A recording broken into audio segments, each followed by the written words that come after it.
Hello everybody and welcome to another episode of Talking HTML, an audio video internet thing for web developers who are just starting out. I am Tom Norman and today I'm going to be talking about setting up floats in your website. This is going to be a basic tutorial using HTML, CSS, and as you can see on my screen, I have on one half I have the code, on the other half I have a couple of colored boxes here. First, what I'm going to do is I'm going to start out with the HTML. And it's going to be a basic couple of divs with an ID of box, class of box. So it's going to be ID box 1, box 2, box 3, class of box, class of box, class of box. So 3 separate divs, and then underneath that I have a footer, open footer, close footer. No content in any of the divs or the footer, just your basic HTML. And that is the framework for what I'm going to do in the CSS. The class of box isn't necessary for this, but whenever I create any type of element or div, I attempt to add both a class and an ID just for future reference in case it would be needed later. I don't necessarily always follow that rule, but you probably should.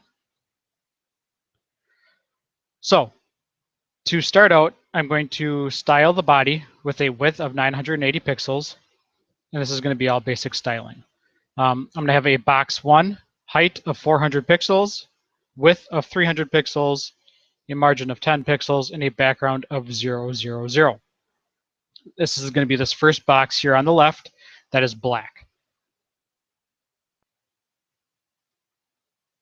The second box, box number 2, with the ID of box 2, has a height of 300 pixels, a width of 300 pixels, a margin of 10 pixels, and a background of F00, which is this red box here on the left between or right underneath the black box. Box 3, ID box 3, height 200 pixels, width 300 pixels, margin 10 pixels, background 0F0, and that is this lovely shade of green here that you see. And below that is the footer. Height 200 pixels, width 300 pixels, margin 10 pixels, background 00F. And that is this blue box underneath the lovely shade of green. As you can see, they are all stacked. I have not done anything to these boxes. I haven't told them where to go. Even though there is a width of 980 pixels on the body, they still stack on top of each other instead of going from left to right or right to left and lining up nice and neat next to each other. In order to make this work properly, we use something that is called a float. And what it is in general terms, it's a way to move your content around on your page and make it flow across the screen. It gives you more ability to manipulate your elements and excuse me, manipulate the elements in HTML. Now, the major problem that you're going to run into in using floats is that they do not stay in your general workflow on your page. Meaning that once you float an item, it is removed from the page and things will go a little wonky, as we will see coming up shortly. The ways that you can float your elements is float left, float right, and float none. Float left is just that. You make it float to the left-hand side of your screen. Float right makes your element float or move to the right-hand side of the screen, and float none makes it not float. So we're going to start out with, you see these boxes here. We're going to start out with, let's move this red box here to the right. So in your CSS, you're going to write float none. Save that. Reload the browser.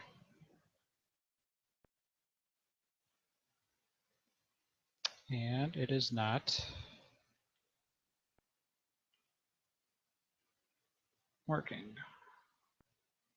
What did I do?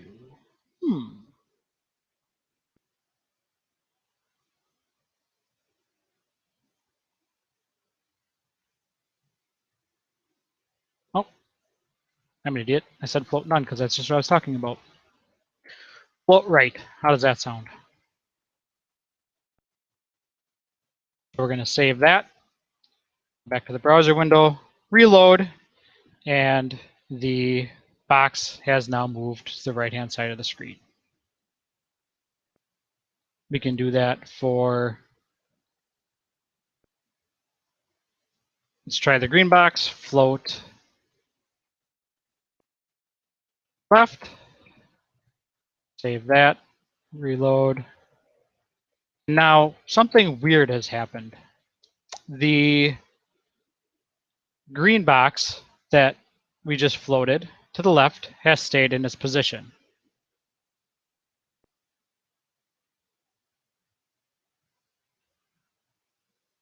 Why the black box?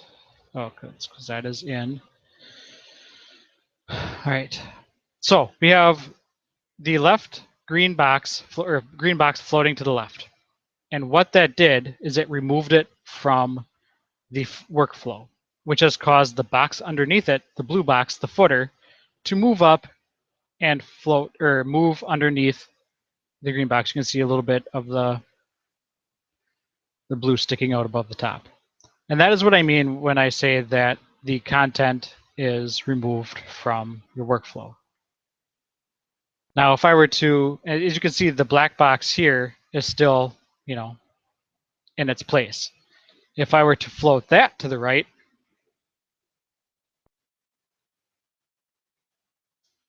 float right, save that.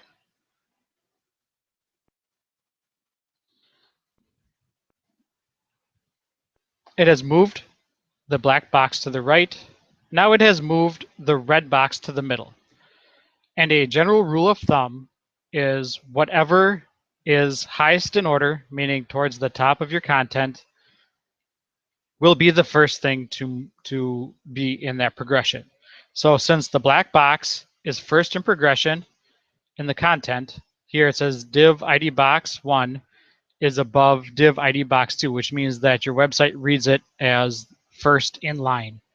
So since you move that to the right and you move the red box to the right,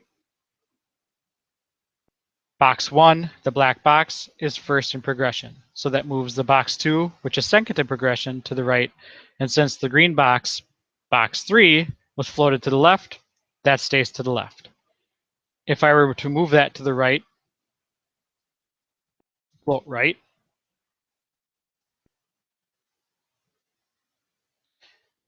it would still be on the left-hand side, although it did move a little bit to the right because it has lined up next to the red box. Well, that's fine and dandy and everything, but the footer is still messed up.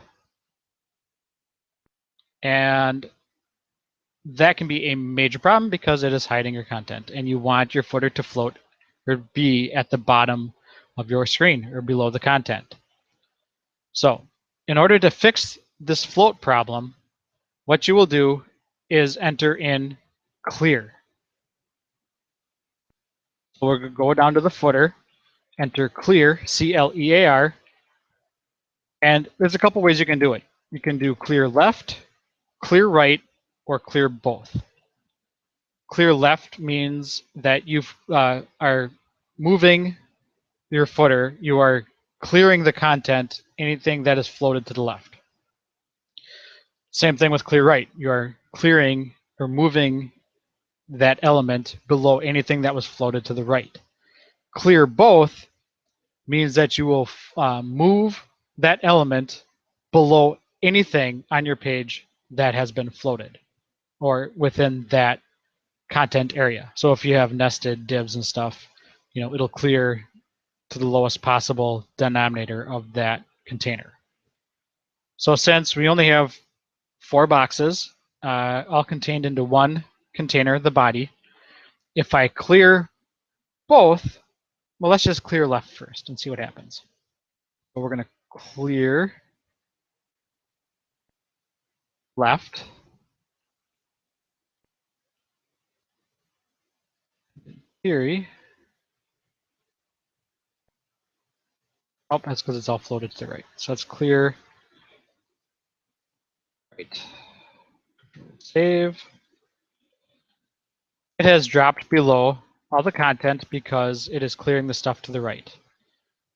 Now, let's see what happens if we float. Let's float this big box to the left.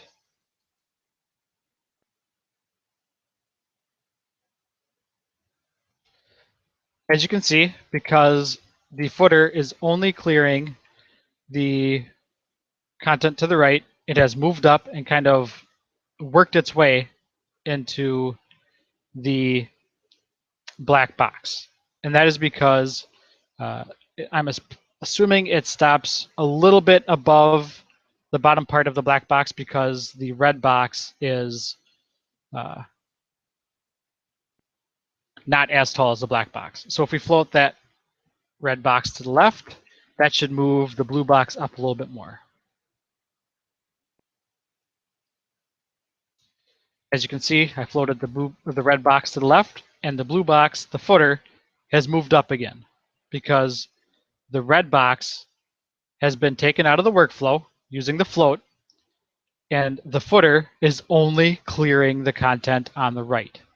So since the green box is the only content that has floated to the right, the blue footer, the blue box, moves up in height until it stops where the green box ends. So one more time, let's float the green box to the left. Save that. And now the blue box has moved, the footer has moved all the way to the top of the screen again because nothing is floated right. So to fix that problem, we can either clear left or we can clear both. Meaning that no matter whether or not your content is floated left or right, clearing both will make that container, the footer, move to the bottom of all of it. So everything is cleared, or everything is floating left. Let's try floating something right.